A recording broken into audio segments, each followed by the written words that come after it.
بہت سارے لوگ شوق رکھتے ہیں، قربانی کا جانور لاتے ہیں، اچھی بات ہے، مگر لانے کے بعد نا پھر چارہ وغیرہ ڈالنے میں ان کو تھوڑی سی جو نا ایسا لگتا ہے کہ شاید زحمت ہو رہی ہوتی ہے. ایک آدھ دفعہ ڈال دیا، اب جانور بھوکا پیاسا بندھا ہوا ہے یا بغیر سائبان کے ہے، دھوپ میں ہے، تو اس طرح لا کر باندھ دینا، وہ جانور بول بھی نہیں سکتا.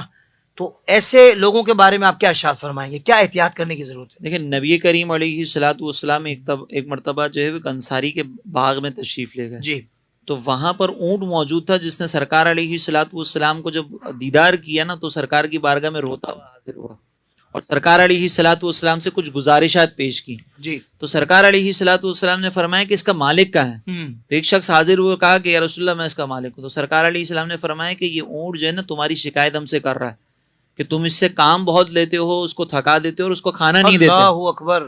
تو پھر سرکار علیہ الصلوۃ والسلام نے اس کی مذمت بیان فرمائی.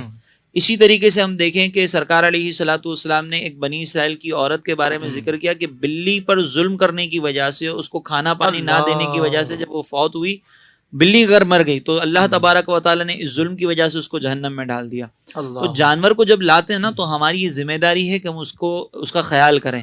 ایک روایت میں سرکار علیہ الصلوۃ والسلام نے فرمایا کہ جب تم کسی پرندے کو پالو تو دن میں 70 مرتبہ اس کو دانہ دکھاؤ. اچھا، یعنی مراد یہ کہ جتنی اس کی نیڈ ہے وہ اس کو پورا کیا جائے. یہاں پہ کثرت مراد ہے کہ وہ بھوکا پیاسا نہ رہے. اللہ. تو یہ بھوکا پیاسا جانور کو رکھنا یہ اذیت ناک ہے، اور اگر اس کی وجہ سے جانور تکلیف میں مبتلا ہو تو یہ گناہ ہے، اور اس سے ہمیں بچنا ہوگا لازمی طور پر. اگر آپ جانور کی دیکھ بھال نہیں کر سکتے تو آپ ایسے وقت پر نہ لائیں کہ جس وقت میں آپ کے پاس جانور کو دینے کے لیے وقت نہ ہو.